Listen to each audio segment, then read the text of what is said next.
Your birthday is tomorrow, no? Is Yeah. that right? Yeah. Yeah. Cool. I feel like I share it with the collective, that one, Uh-huh. Valentine's Day. Valentine's Day. Yeah. Yeah. But Hmm. I try to think about some of the different like legends I've heard about Saint Valentine. Some of them feel, I don't know if they're true or just been passed down, but one I heard that Saint Valentine was the patron saint of writing love letters to God and the universe. Mm.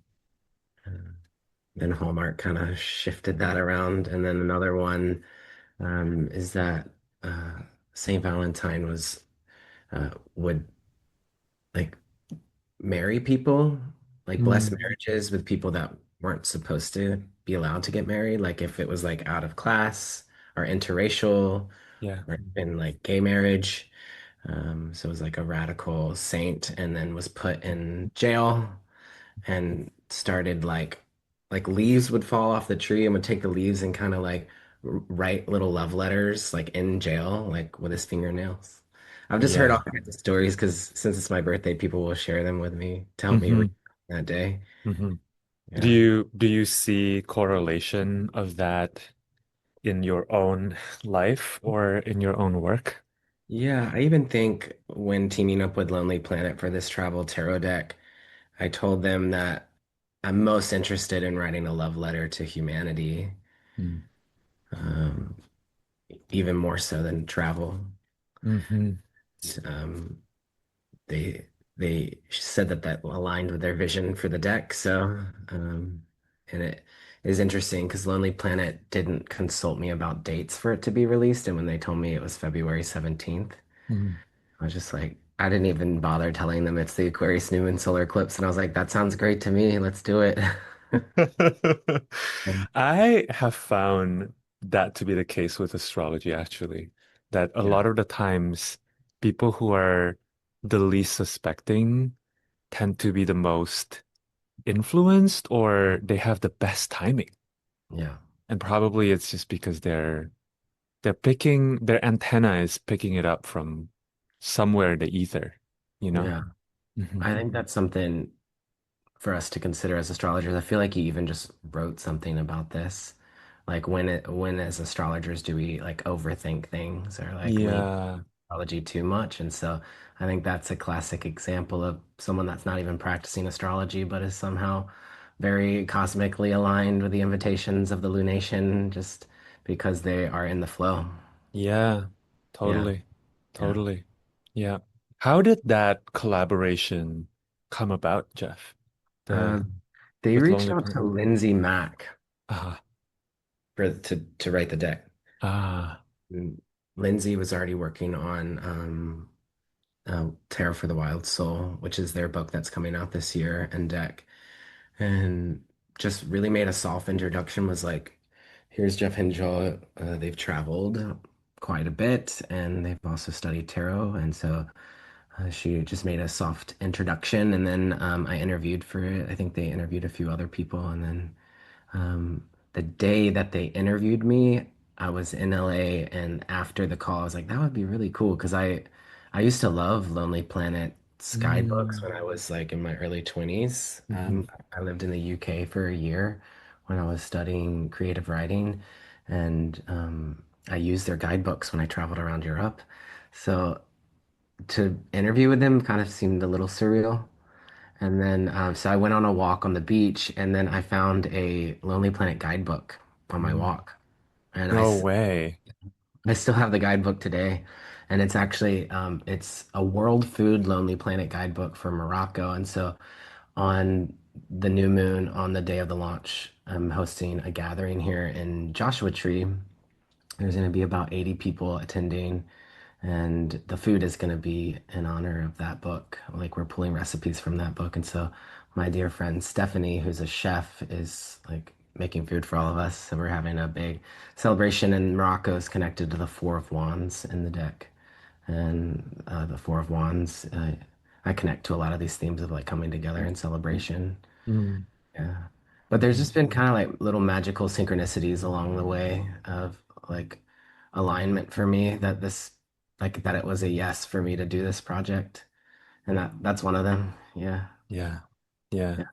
What was the process like for you in terms of, because, well, for maybe listeners who don't know this tarot, uh, you associated each of the card with one place on Hmm. Earth.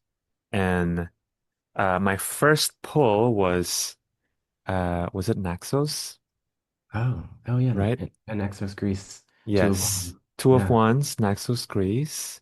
Hmm. And I feel like reading it. It says, a threshold between worlds, the Two of Wands invites you to stand at the edge of your current reality and envision what lies beyond.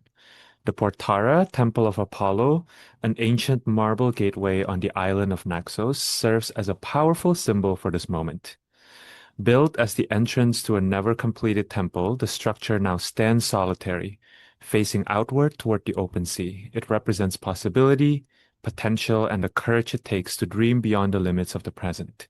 Framing the distant horizon, the Portara calls forth your inner visionary, urging you to look out not just with curiosity, but with intention. When Yeah. this card appears, you are being invited to claim your direction and explore new territory, both within and without, Mm. which I feel was very accurate to where I currently am in my life. Yeah. Hmm. As you were reading it, first off, I just want to say that I feel hanging out with you to feel my nervous system feels like a reset. I feel like so Yeah. much peace. Yeah. Um, Oh. yeah, and you have this beautiful light shining on you right now. Yeah, I think it speaks to this current moment, that card of Saturn and Neptune meeting at Mm. 0 degrees of Aries too. I find a lot of resonance there too, and it's such a ripe transit and kind of still a little bit unknown being at the 0 degrees of Aries, and um, we don't really know what the future holds for us right now. But all I No, know we is that don't. it's the time for us to to come into our own inner alignment and inner vision. Mm. And I just can't help but see this like column of light that's like going right up to your third eye right now. I know. It's Yeah. pretty wild. Yeah. Yeah. Yeah. Well, I think the first card in a deck is really special. And that card specifically I wrote a post about. It was one of the first cards I shared about when I actually received my physical copy because I live in Palm Springs. I was in Joshua Tree last year when I wrote the deck. And I recently moved to Palm Springs because it's closer to doctors and I can walk to cafes and things like that, but I'm still close to my community in the high desert. But there's a trail behind the Palm Springs Art Museum, and it goes up a really steep, kind of craggy mountain. And if you go at sunrise, you can actually see rams like in the wild just hanging out. They come out at sunrise. And so I have had the experience to connect to that Aries energy there. And they're such Mm. gentle creatures, but like powerful, Yeah. and a little scary actually, but gentle and wise and like kind of just observe. But the reason I'm bringing it up is because at the top of that trail, there is a pull-up bar and it looks just like that card on the Two of Mm. Wands. Mm. And it looks out over all of Palm Springs, so you can stand at that pull-up bar and kind of like have a frame to the city. And so I'm bringing that into the space because I think all 78 cards live where you live, Mm. and that we don't actually need to travel to these different places. But I sometimes imagine that when I go on that hike, that I'm looking through this portal and it's connecting me to Greece in some ways. And I hope that this deck does create these portals, just like that image on the card that connect us to other parts of the globe.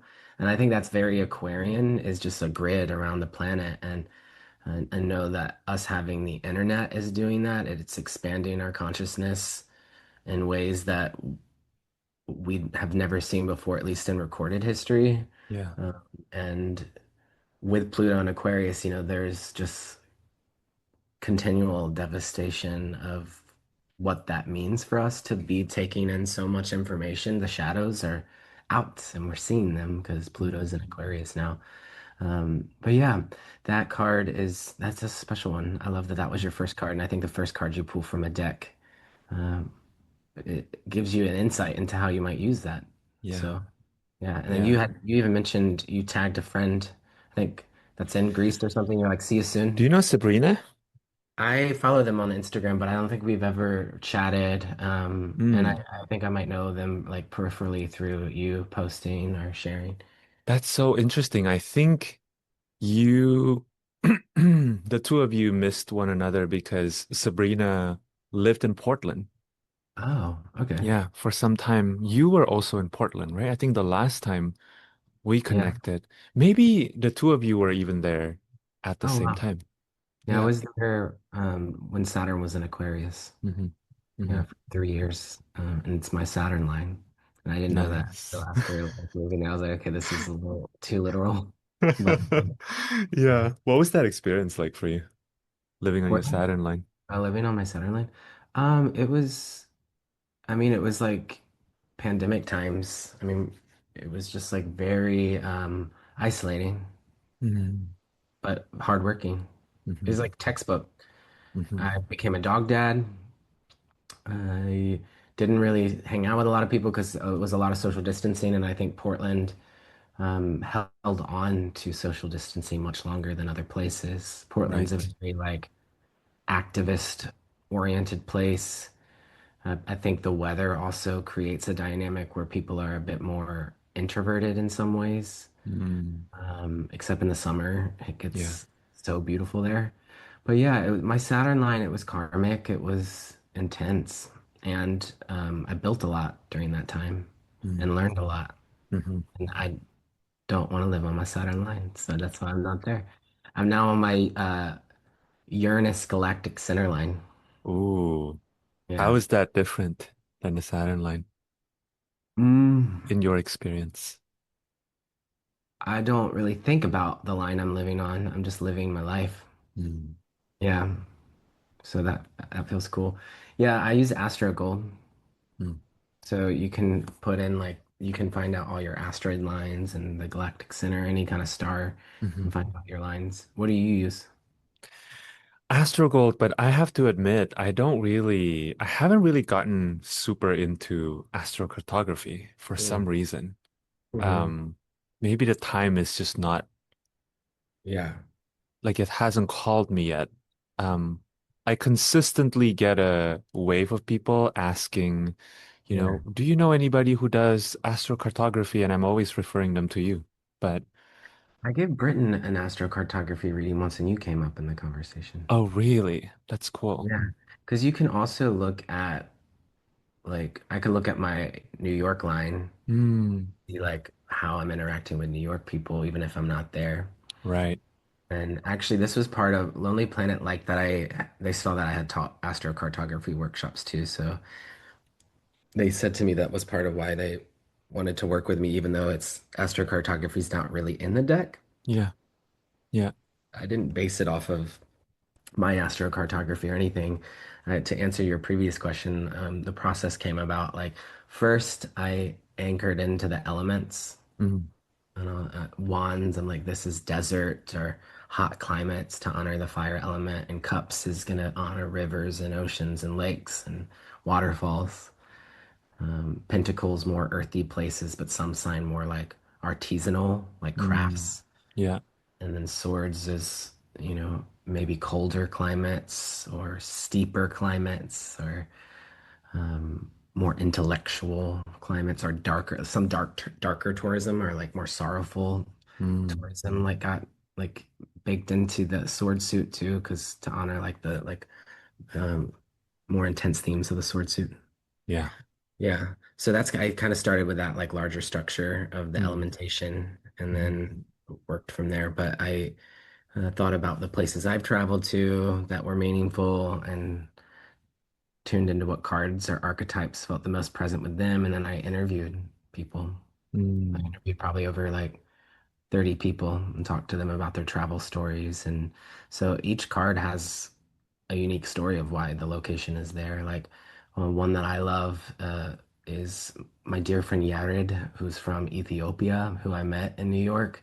Um, is the Page of Pentacles. Like there's some actual people in the deck that they're like real life stories that not all of them I were able to talk about in the guidebook because guidebooks are a little limiting, but I'm sure over time, like there'll be deeper stories. Like Yared created a film about a little gay boy in Ethiopia who ran away with his pet lamb, and so that's the Page of Pentacles in this deck.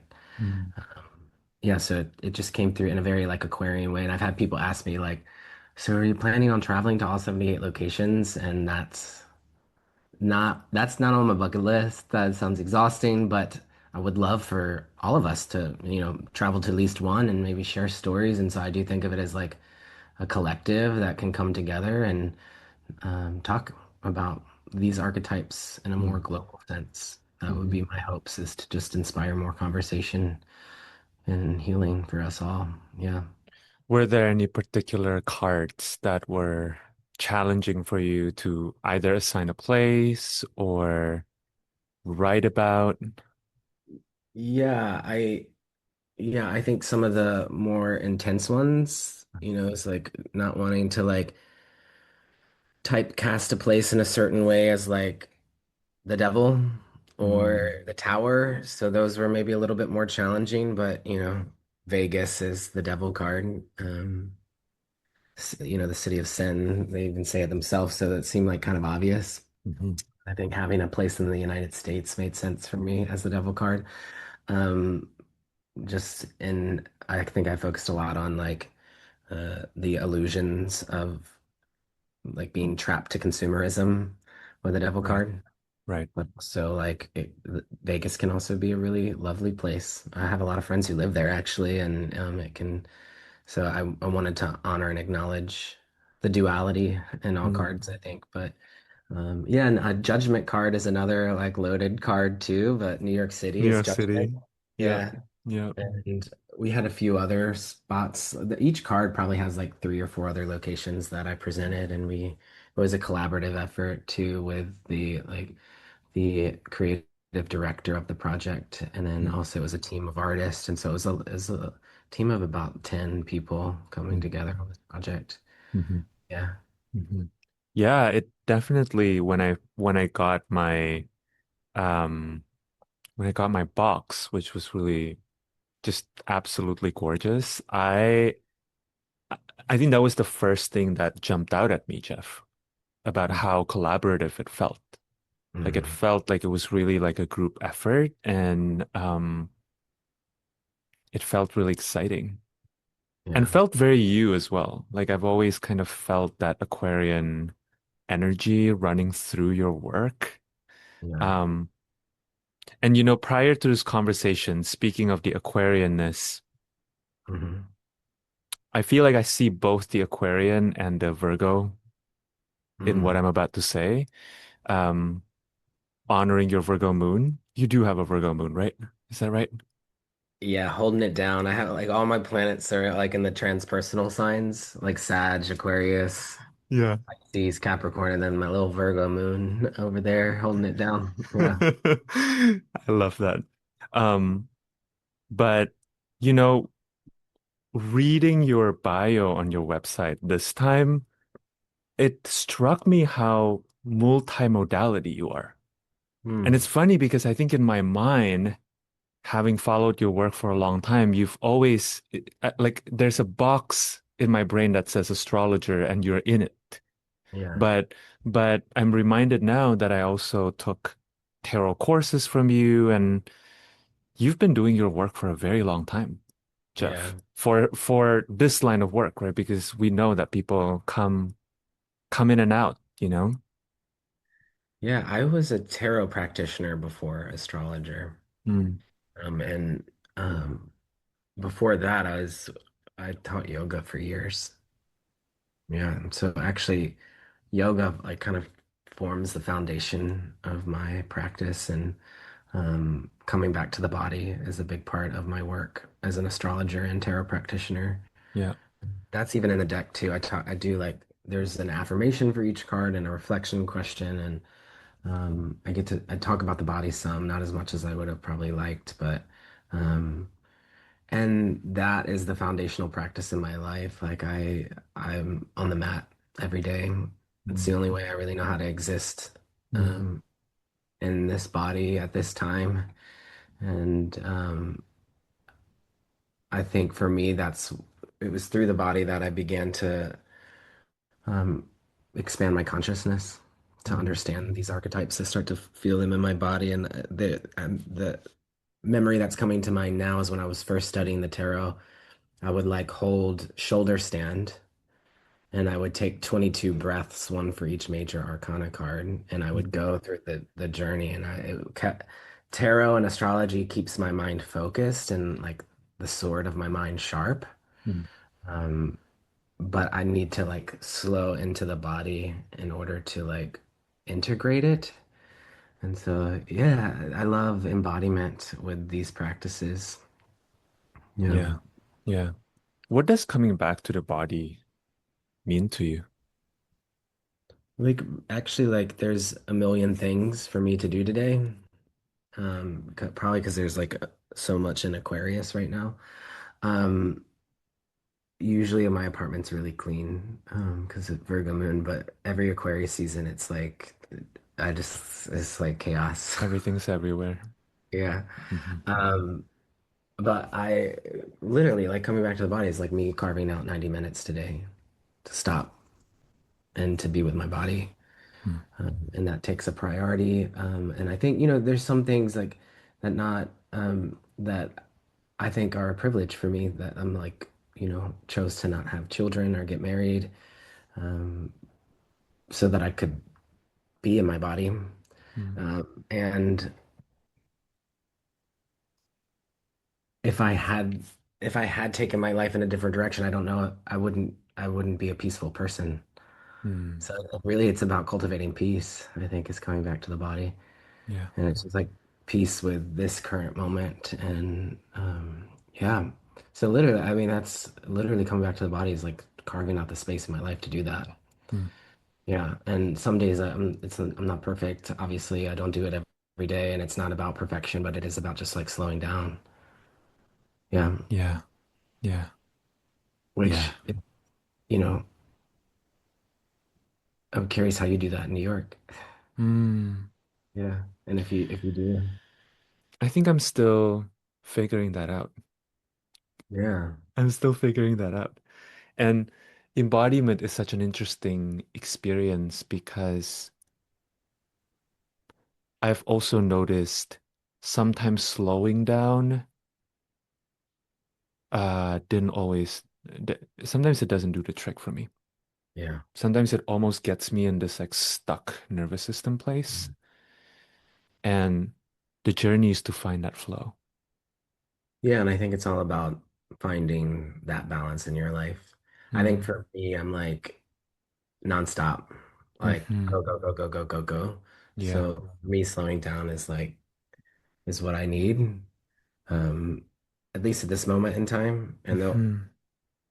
to bring up Portland, when I was living in Portland, it's so wet and dark and rainy for like 8 months out of the year that that was the opposite of what I needed. I Mm. needed to like pick up things and like start moving stagnation. I feel like they're actually all part of the same system, right? Like the body, the mind, the Yeah. spirit, they're all part of the same thing. So Yeah. maybe it's more a matter of what our conscious awareness, dilates to, right? Mhm. But for me, the experience of disconnection usually shows up in n not being connected to something larger than me. It's all about like finding the alchemy. But I like that you're bringing spirit in because I think coming back to my body is also it's coming back to my spirit, and it's like Mm, uh, allowing that to come in alignment. Also, the mind, as I was saying, like keeping the mind like sharp, like when I'm in my body, I'm also yeah, reconnecting to spirit. Yeah. right, right. Yeah. Another thing that's popping up for me is speaking. Hmm. Speaking and singing Hmm. seems to bring me back to my body because it connects me with my breath. Hmm. Hmm. Which is probably, I'm imagining, part of what brings you back to your body with yoga as well, or on the mat in general, right? That Yeah. connection to the breath. Hmm. Would you And say so? yeah, and I think the word joy is coming to mind for me. It's Mm, actually like connecting through the voice and hmm. through song and in my body. reconnects me with joy. Yeah. Yeah. Yeah. And like the playful movements and expressions Mm, are important. And so, yeah, I try to find joy in every day too. hmm. Yeah. Yeah. Yeah. How is your relationship with yourself and your body and with your practice influencing your what you put out to the public? I think I like to invite people into that too. Mm, Yeah. Um, I I have this card catalog at my house. mm, It has 48 drawers, mhm, and it's in my I've been working with a feng shui teacher, mm, and this is in my friendship and travel section of my house. mm, And there's a gift inside each drawer, and so when people come over, they can choose a drawer, and it's like a little divination game. And for some reason, that popped in my mind right now to answer this question. Um, but finding little moments of joy through the physical world, I think that's probably a little bit of my Virgo coming in, but also with my Aquarius. Um, and I think of my offerings like that too. I'd like mm, to give people little sweet surprises of synchronicity in their day that remind them of their connection to their body and to spirit. mhm, Yeah. mhm. It's beautiful. Yeah. Yeah. I hear your Virgo moon in there as well. Mm, Hmm. thanks. Yeah. Have you been writing new songs? I'm in a process of reconfiguring my relationship with music. Mm, It's been a long process, and music these days have been very therapeutic for me. It's been mostly me returning to a state of feeling myself. yeah. Yeah. Your Pisces sun I'm a Pisces sun. Yeah. and your modern ruler Neptune, which is often connected to music, Mm. is now in Aries, Hmm.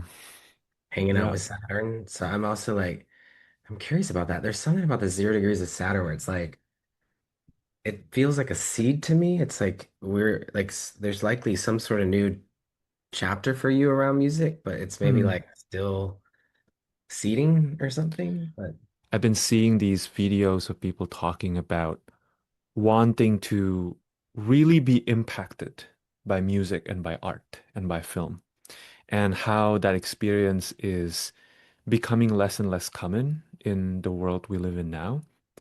And one of the things I miss the most about growing up as a child in the 90s and early 2000s is going to record stores, mm, buying CDs. You know, I used to get allowance from my mom, and I could only buy two CDs a week. And that actually slowed down the process of consuming and relating to music in ways that then helped me build relationship with music. So this mm, is maybe going back to what you were saying about slowing down, right? And really being with the body because yeah, I question how much we can actually experience in the kind of breakneck speed. And speaking to Saturn and Aries that you brought into this space, and perhaps a lot of our idea or concept of Aries too is impacted by the culture we live in. mm. How is this chapter for you different than previous chapters in your work, Jeff? I am, I feel much more in person than I have in many years. Mm, Yeah, I'm like really cultivating community where I live. mm, And I think while Saturn was in Aquarius and Pisces, that wasn't as true. And so I think there's something about Saturn shifting into this new cycle is putting me in place. I think of Saturn and Aquarius is like social distancing times, and Saturn and Pisces is like really like emotionally processing the Mm, last 30 years. And then Aries is, connected to the face. It's more forward facing. So I do think that this is maybe a bit more visible of a time for me that I'm stepping into. I was just published in my local newspaper this week, mm, holding a tarot deck. And yeah, I'm teaching yoga in person. I'm facilitating ritual choir. I'm leading this gathering in Joshua Tree that people are coming in from out of town for. And it feels like I'm building momentum around cultivating in-person community, which is mm. feels very Aries to me versus my Aquarius, which is more online. Yeah, yeah. Yeah. And that's in Has my third house. Yeah, right, Aries is my third house. So right. it is like it's more local community.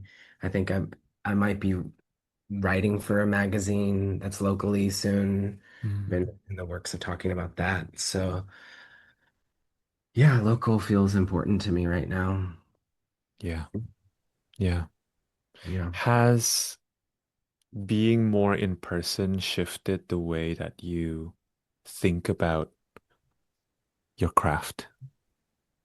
Astrology is so online. So it's like all of us online are like vibrating on this astrological level, and there's been such like an admirable amount of knowledge that we have acquired in the astrology community. Like we all know so much, Yeah, but when you're in person and you're meeting with people who don't gather online, they don't know astrology and they don't know what you're talking about. So it's like I have to like learn how to like interact in ways where I'm not talking about astrology as much in person. right. Because I need to connect with people, like truly, like what's going on? How can I relate to you? And astrology is more collective and less like personal. Mm, And I still I really value the connections that we've all made, like you and I, being on different sides of this continent that we find ourselves on, yeah. and that we can have these very cerebral, intellectual conversations. And I am curious, like, because I don't really spend a lot of time with astrologers in person as a group. Mm, Sometimes when I do, it can like tweak my nervous system out. It's almost like too much. yeah. So, yeah, I think less astrology with Saturn and Neptune and Aries for me. I Mm, think something about Saturn and Aquarius and Pisces and Neptune and Pisces is very like cosmic energy.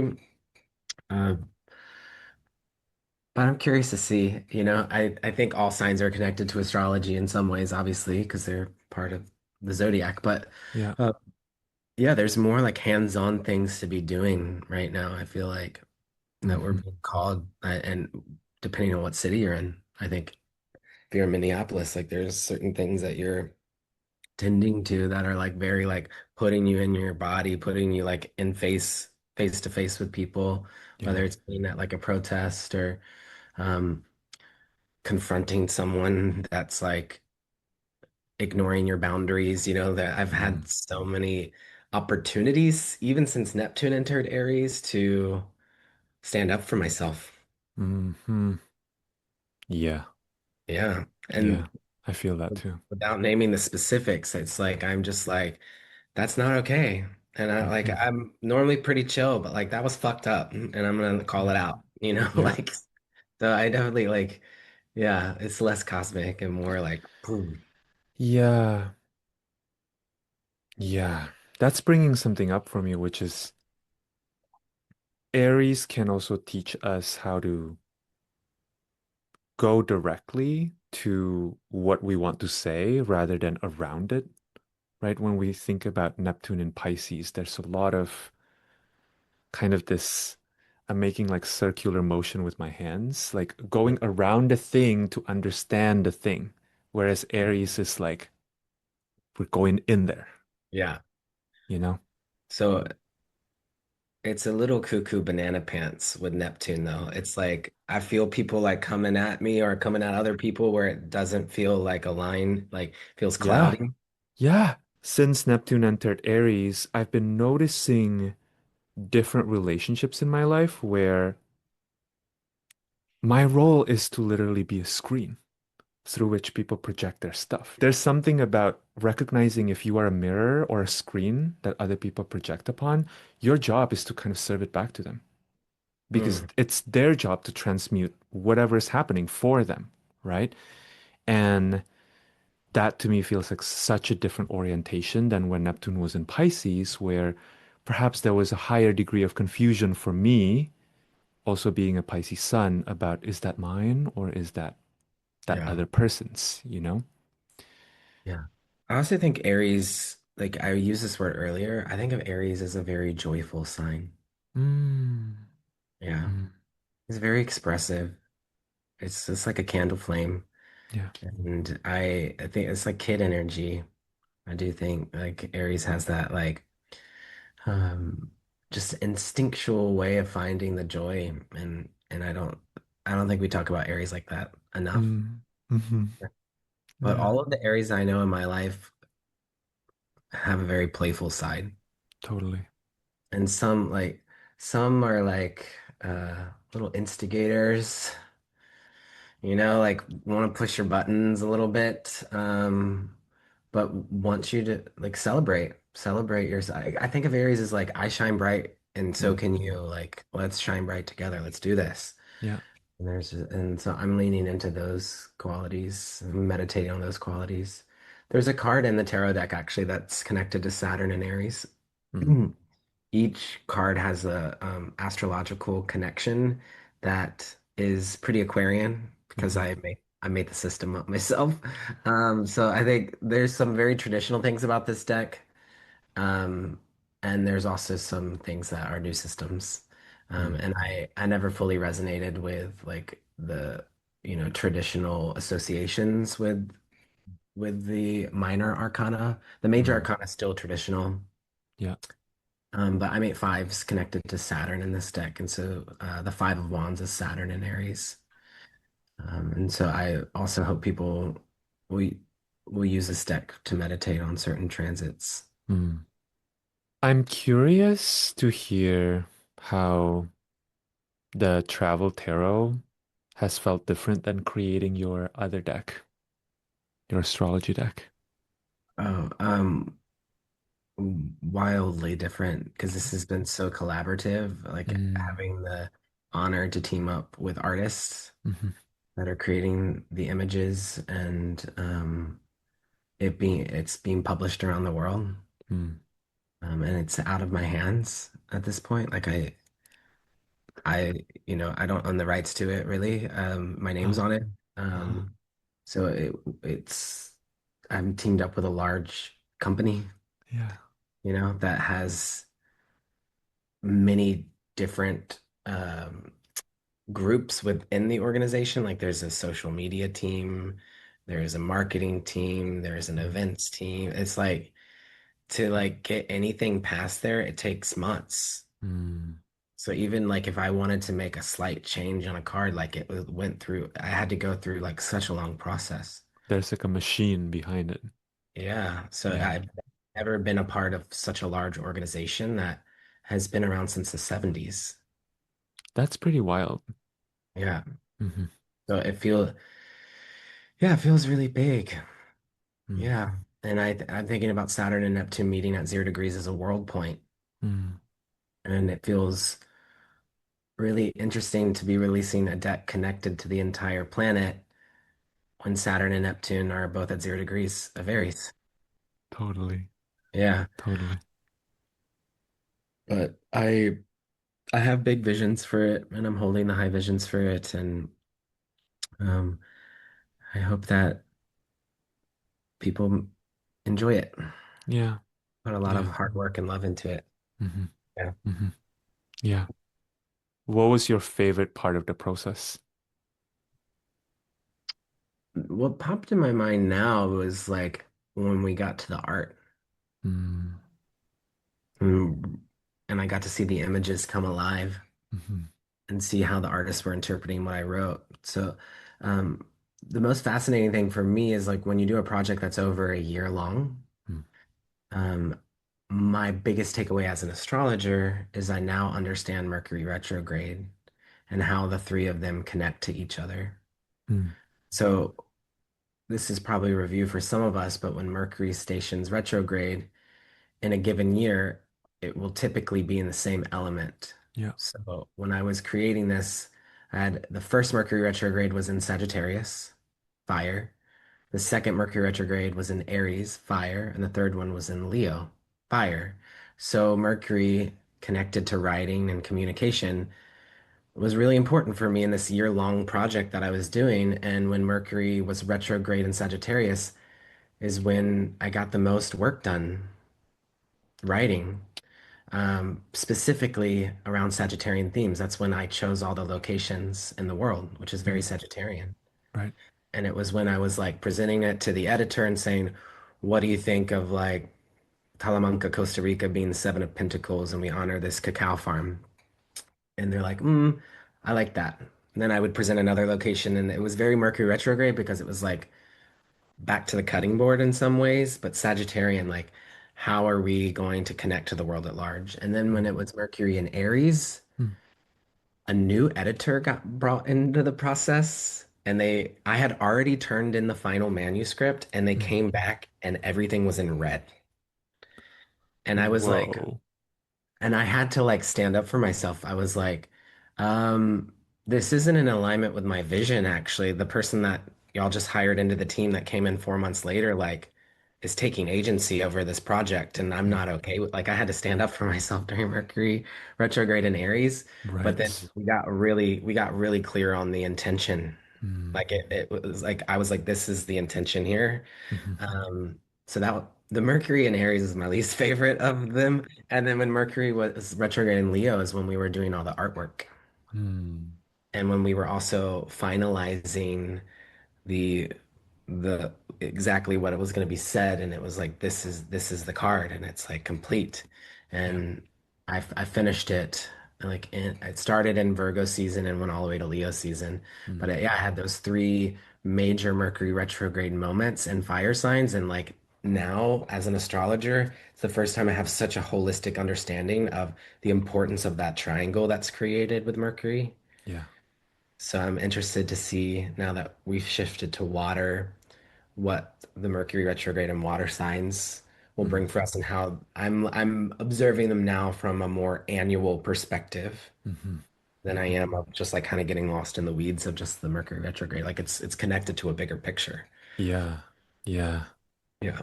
What I'm hearing is you kind of seeing an astrological theory, let's say, or maybe not even theory, but an observation that maybe previous astrologers have uh, concluded, and then you bringing it or filtering it through your experience, making it more meaningful. Yeah, I think it's a lived experience now. So Yeah. I like it's true for me. So you can sit with it and see if it's true for you. Mhm. But Mhm. that's kind of my approach with astrology is taking more of an experiential approach, Yeah. Which seeing can like, take longer, right? yeah. So that's why I'm like, oh, that like just as an astrologer, it's like we're constantly building on our practice through our lived experiences. And so now I have this wisdom that I gained from observing the project through astrology. Mm. And now I can use that as a teaching tool with my Mhm. students or with clients to help them better understand the importance of Mercury retrograde in their life. Mm. And then the final one was Mercury and Sag, and then it went into Scorpio. So then we usually have that kind of like transitional one Mm. where it's like changing elements. And so it's going fire to water. And I received the deck when Mercury station retrograde in Sagittarius, like my copy. And then Mercury went over my midheaven in Scorpio. I have a Scorpio Mm. midheaven. And so then it was like now I'm like posting a picture of me online with my deck. Mm. Mercury was Sag to Scorpio. So it's like still like I'm gonna keep following it, following the Mercury retrogrades with it. And now Mercury's gonna station retrograde in Pisces. Mm. And like now the deck's like swimming out in the world. Yeah. Yeah. It's like I'm gonna keep following it through all four elements over the next 4 years and seeing like what shape it wants to take. Yeah. But yeah, and maybe other astrologers have said that. I just had never. never really heard. I'm maybe, I don't know. I'm sure Mm. there's astrologers that have talked about the importance of the element it's in for the whole year. Yeah, Yeah. yeah. And I knew that. I just had never like now I know it. Like I'm like, oh, I experienced it. I get it now. You know it in your body. Yeah. Yeah, yeah. How Yeah. long did the whole process take That for? was a year, exact year. It was like Wow. the Virgo new moon to the Virgo new moon, essentially. It Mm-hmm. was really like Virgo new moon to Aquarius full moon, which is so Mm-hmm. very connected to me. Mm-hmm. And I think it's interesting too because we have this Aquarius solar eclipse and then Virgo lunar eclipse. So we're kind of like, and those are both my energies. And this is such a big 2 weeks in my life that this deck is coming out. Yeah, Yeah. yeah, yeah. Yeah. Am I gonna see you in New York? Are you gonna come to the gathering, do you think? I You am. are? Yeah. Oh, My cool. partner's coming with me and I'm bringing another friend. Maybe, so there's three of us now, and I'm thinking, do I bring a fourth? Maybe. Yeah, come on. Yes. That's so exciting. I don't think we've met in person. Mm-mm. Yeah. We have not. We have not. I See? don't think, did we ever overlap in New York? When were you in New York? I lived there 2010 through 2017. Wow. We overlapped a lot, but I think maybe at that time I wasn't really in this world solidly yet. Yeah. Hmm. I was not a full astrologer until like 2017 is like really when I left New York, that's when I launched Cosmic Cousins and Mm, fully into astrology. right, right. Yeah. And but I did go to some astrology meetups in New York. Mm. Kira Taborn, do you know Kira? Yes. We used to host like I don't know no Kira, but I know of Kira. well, you'll meet them. They're coming to the gathering too, so you'll Oh, meet them. cool. Yeah, Cool. yeah. They used to host like astrology meetups, and my favorite one that most memorable for me was at Buna Cafe. Oh, I love Buna Cafe. That's like top priority for me when That I'm in New place is York. so great. Yeah, That place is amazing. We haven't been there for a while because I have to take a bus and then I'm lazy and all that, but and it's cold out. I it's cold. don't know what I'm gonna do. It's like 80 degrees here right now, so I'm like not prepared. Yeah, the body definitely needed time to adjust. There was a period where I had to just kind of be with the cold, and then I'm like, okay, this is this Yeah, is my you in this weather, you yeah. know? Hmm. When's your B-day? March 4th. March 4th. Okay. Yeah. Yeah, Britain Yeah. and I share the same birthday. Did you know Oh, this? wait. That's right. I'm like Britons and Aries, but they're Aries rising. Aries rising. Yeah, okay, okay. Yes. Pisces, Aries rising. Okay, yeah. Yeah. Okay. Yeah. That's so special. Hmm. Britain and I shared the same birthday, which was also the same birthday as my grandma, one of my grandmas, and Julia Cameron. Wow. And Catherine O'Hara was also born March 4th. Oh, And Vivaldi. wow. That's a lot of people. Yeah. Mine is Frederick Douglass is February 14th. Mm, And I believe Delilah. Do you know Delilah? I don't know Delilah. I'm always so surprised when people don't know Delilah, but this might be like my like suburban upbringing. But my mom used to listen to this radio show called Delilah, and you would call in Hmm. and talk about your life, and she like had the most peaceful, calming voice, and she always knew a song for the moment, and so she'd be like, let me play you a song that honors this relationship that you just shared." And I used to listen to it growing up in the evening, and it was when I found out Delilah was an Aquarius, I was like, that makes so much sense. And she's like a Gemini moon, Libra rising, like she's all air, like, and she's like Wow. airwaves. I think she might still be hosting this radio show, Mm. but when someone knows Delilah, like they like know, they're like, oh yeah, Delilah. You might hear her on a like if you're late night shopping at the grocery store, sometimes Delilah's on.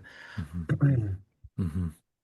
Yeah. I need to check Delilah out. I don't know Delilah. Hmm.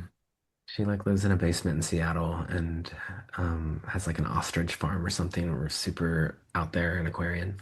Wow. Yeah. Wow. Yeah. Yeah, see, Aries is in person. We're gonna get to meet each other in person for the first time during Yeah. this conjunction. That's really exciting. Yeah. Yeah. That's really Oh, exciting. Yeah. Yeah. And I'm really glad that you got the travel ritual kit.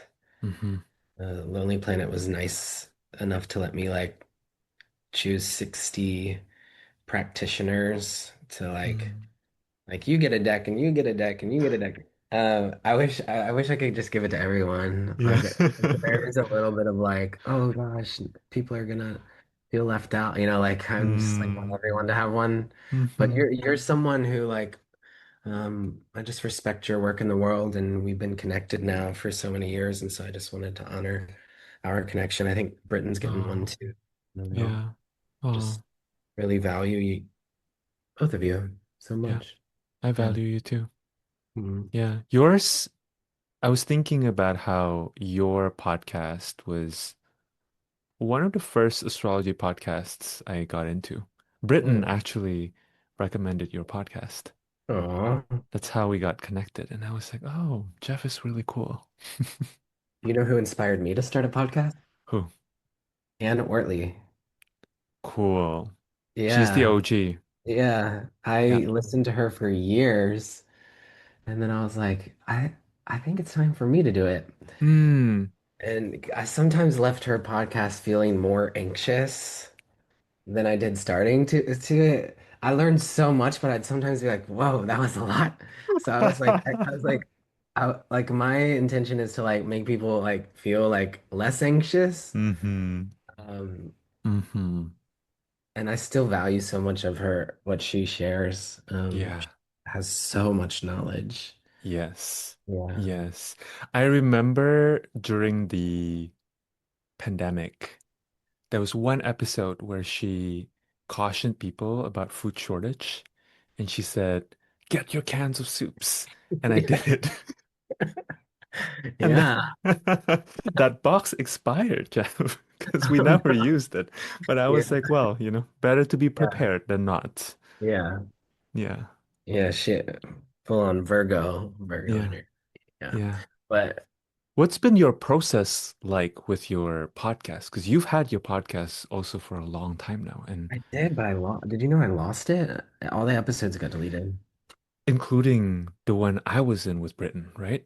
Because Yeah, wasn't there that one episode that we did I many took years like a ago? 6 month break Hmm. because I had a lot of transition going on in my life, and I was just exhausted, Yeah. so Yeah. tired. I was like, I can't do this.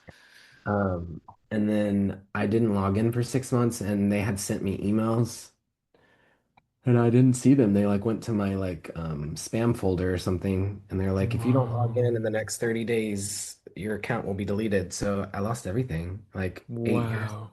8 years of work, and like over like 3,000 subscribers, and then it's just all gone. Wow. But I'm like, okay, Pluto. It was like right when Pluto entered Aquarius, and I'm just like, okay, well, I'm still an astrologer, so Damn. and I want to talk, so I'm just gonna start it over again. So I had started from scratch. Yeah. Yeah. Did it Yeah. take you, what was that process like I for was you? really depressed. I'm sorry. Yeah, I was really depressed about it. Yeah. And then if I think about it too much, like I'm pretty sad about it, but also maybe it's cleansing, you know? Yeah. Yeah, Yeah. I think it's fine. It's like and it's like I'm still here. And it doesn't change anything. And I think there was a part of me too, and I don't feel this as much now, but I think maybe when Pluto first entered Aquarius, I was like, maybe this is protecting me Mm, because we know like astrologers and mystics and tarot readers in the past have been like, it's been illegal. mm, Yeah. And I was like, oh, maybe this is protecting me, and I'm not meant to be putting so much information out there. yeah. And then everything started shifting into Aries. Saturn and Neptune shifted into Aries last year. And that's like right around when I was like, I'm doing it. I'm Mm, going back in. And I don't really have fear about that anymore. mhm, But I have faced more fears in the recent years mm, around being like someone public as mm. as a even like putting a tarot deck out so publicly Yeah. in the face of like a lot of uncertainty around worldview. Mhm, But at this point, I'm like, go big or go home. Like this is my truth, and I'm willing to die on this hill that is astrology and tarot. I am, and Mm, go out uh, shouting from the rooftops what I believe in. Yeah. yeah, yeah, So yeah, yeah. I feel like having known you in the ways that I have known you and knowing your work, you probably wouldn't keep doing it unless you truly believe in it. yeah, You don't really, I don't perceive you as someone who hmm, wouldn't would do anything that you wouldn't stand by for a long time. Yeah. yeah. And I think I probably had like a little bit of like just needing reflection, needing it to feel authentic, and needing it to step back. Yeah. And I think it's important for us all to remember as practitioners that astrology does is not a worldview. It can be Mm, applied to any worldview, and that astrology does have history as being used as a tool of white supremacy. And so I think I've also been just like reckoning with that and um, still sitting with the question of like, what is our role as astrologers and tarot practitioners at this time? mm, And how can we be of best service and use? Yeah, yeah. Yeah. I think that's one of those questions to live into, yeah, and probably even when we find an answer that feels solid in one period of our journey and one specific manifestation of the world, probably will shift as the world shifts and as we shift with the world, right? yeah. And we're definitely in one of those like major tectonic shifts with Saturn and Neptune, Yeah. and things haven't fully settled into place yet. hmm It's, hmm I think it's okay not fully knowing. Yeah, Yeah. Yeah. My new motto for this Saturn, Neptune, and Aries era is you don't need to know it to make it. yeah, hmm Yeah. yeah, I think we place a lot of gravity and importance on knowledge, but so much, I think art is such a great example of this, right? Um, I keep thinking about people like David Lynch, that I respect so much. I have a sense watching the entire Twin Peaks that he didn't know where that was going. yeah, You could feel it so clearly that he was as lost as we were. yeah, yeah. The Oh, yeah. audience, it's like, what is coming in the next scene? Who knows, right? And um, and I think that we are coming out of an era where we believe so much in the power of precognitive faculty and function, you know? Like we place so much importance in that, probably because we were experimenting with something, right? As a species, as a whole. But I think maybe we're getting out of it. Yeah. Yeah. Your, what did you call it? Your mantra or affirmation for Yeah. for Neptune and Aries? What do you call it? What is it Can't again? remember. I was You so in the moment. you don't have to know it to create it. Yeah. Yeah. Yeah. You don't have to know I'm it to like, create it. I'm like that with painting right now. And I think that's, Mm. it's like I've never studied painting and I'm just painting now. Yes. No, I Yes. just want to paint. I'm gonna do it. Yeah. Can I show you some of my paintings? Absolutely. This one, apparently this people think it's a goat because I put a goatee on it, but it's supposed to be a ram. But here's Aries. Ooh. And so there's like a Wow. really cool thrift stores in Palm Springs because there's a lot of like wealthy people that are passing away. Uh-huh. The thrift store, you can get really cool frames. So that's Aries. And then I did And that's oil? uh acrylic. Acrylic. Yeah. And then here's the seagull. This is for my Venus and Neptune and Capricorn. I love this. And then here's Lady Aquarius above my sink. Whoa. So I've just been playing around and I'm like, ooh. And I made my friend, I do craft night once a week. And my friend, like I make a bingo board every year for the new year. Yeah. Um, and my bingo board's like framed up here. Hmm. And one of the things I said on there was like sell my first painting is one of my Mm, 2026 bingo board things. And I'm thinking of that with Neptune and Aries is like, ooh, I'm like visual. It's like visual yeah, Aries. It's like putting yourself out there. yeah. Whereas Neptune and Pisces was probably a little bit more like poetry for me and Mm, like songwriting. But Neptune and Aries is like, I don't want to write a song. I want to like paint. I want to like yeah, show it. yeah. I'm interested in visual art, Mm, and I've never been interested in visual art really. not even as a child? I mean, I've never painted. This is my first time painting, so Ah, yeah, yeah.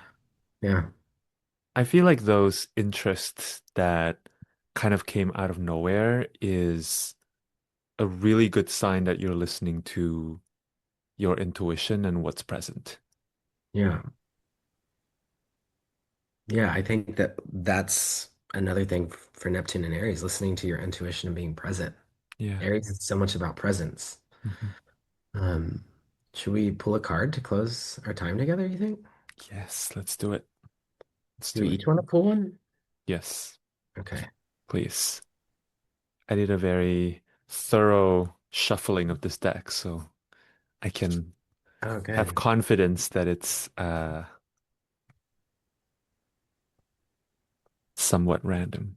While we are recording this, we're in the last moments of Saturn and Pisces. Hmm. Saturn enters Aries today. It's Friday the 13th. So it's like, It's creepy. yeah. What's creepy? Friday the Ooh. 13th? Friday the 13th. Oh, Yeah. yeah. Hmm. I like creepy though. Well, it's Venus's day with a feminine number, 13 moon cycles in a year. Mm. Hmm. Someone Yeah. said happy Friday the 13th to me this morning at the cafe. I thought that was kind of cool. It's like this older gay man that used to live in New York City. There's a lot of like New Yorkers that live here, which is fun for me. I like connect with them. I'm like Right. can spot them based off how they're dressed. And I'm like, oh, you're from New York. Uh-huh. Can I show you the card that I got? Yes. I pulled the sun, which is the Ruaha National Park, Yeah. Tanzania. That was the original cover, and then we switched it to the Three of Wands. Mm. Yeah, and it makes sense. I think the Three of Wands has three hot air balloons on it, which is a nod to Charlie Claire Burge's Fifth Spirit Tarot has Mm. three hot air balloons. Hmm. So I've actually like taken from other tarot decks that I really love. But Hmm. yeah, this Sun card is you'll notice that this one's particularly Studio Muti are the artist, and they are one of their art styles is like national park style posters. Mm. I feel that one with this one, and it also is a national park. Definitely. Yeah. And It's really beautiful. yeah, the birds on there are in flight. One's in flight and one's like hanging out. But Hmm. the lilac breasted uh is it roller? What is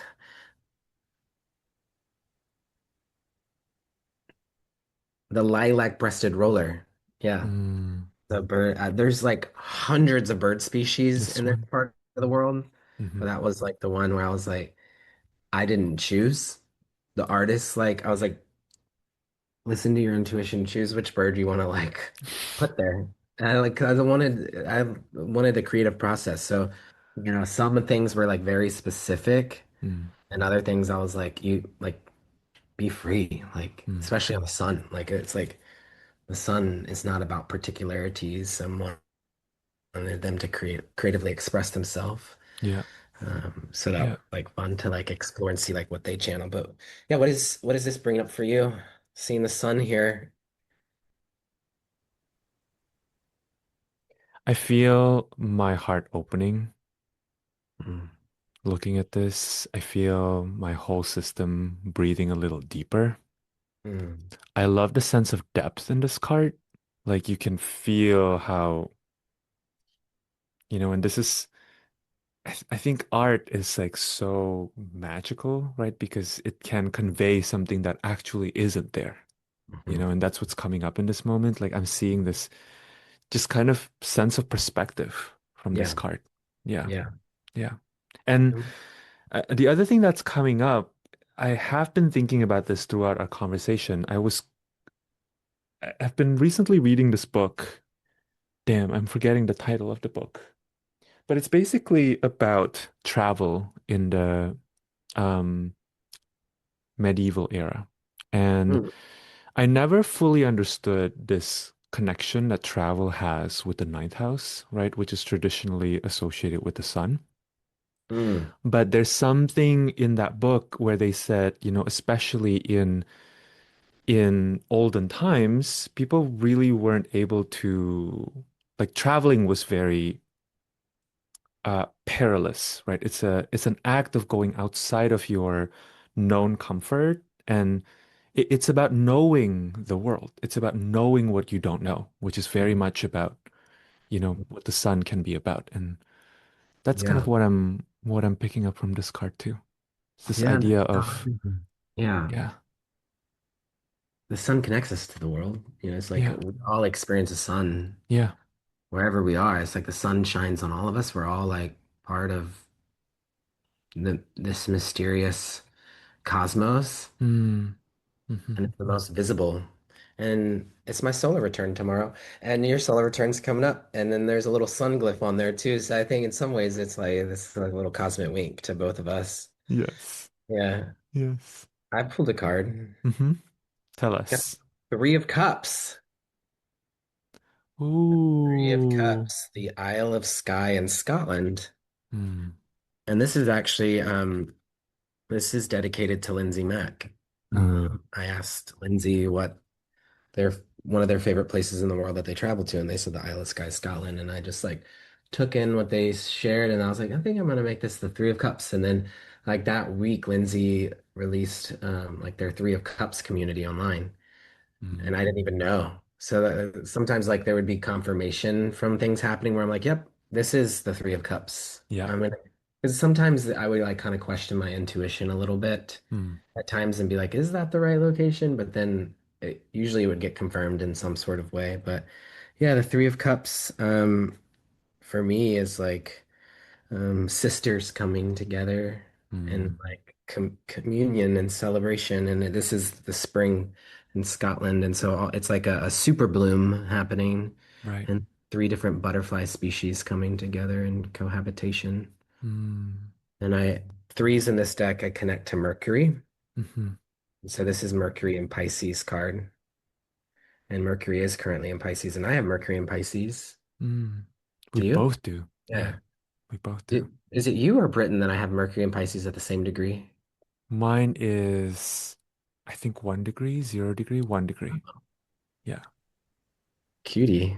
yeah, yeah. Yeah. Yeah, I say connected to Mercury and Pisces, emotional bonds and psychic communication with spirit is encouraged at this time. Mm, hmm. In what ways can you nurture your friendships and chosen family that support your growth? I celebrate the cycles of life. I open myself up to greater gratitude by gathering with others through ritual. Mm, hmm. I love the butterfly imagery as well. It makes me think about the transformative nature of the Three of Cups, often, referring to that collaborative Hmm. thing that we do. And yeah, I notice even in my own life, when I resist collaboration, it's usually because I'm scared of the transformative quality that Hmm. that it brings. There's a part of me that's like, no, I don't want it. Yeah.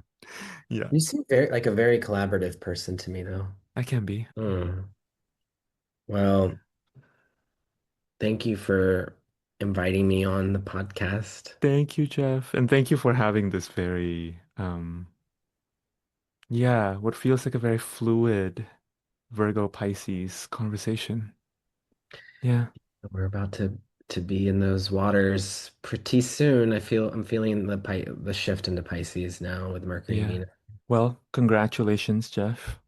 This Oh, is a really, really just absolutely gorgeous deck. I am so grateful that um, that you included me in one of those 60 people. And I feel like this deck is going to be playing a really important role in a lot of people's journeys. Mm, Yeah, it's very evocative. And I think, you know, one of the things I love to do with tarot is like contemplating with the card. yeah. Um, Also, if you're a little bit witchier, you would call it like scrying with the cards because I would just stare at the imagery, right? And let it like start speaking to me. And I feel like this deck is just so beautiful for that. And also the size. I love the size of this deck. It's like It's on the larger end. kind of ironic, right? Being that it's a travel, you think it'd be travel sized.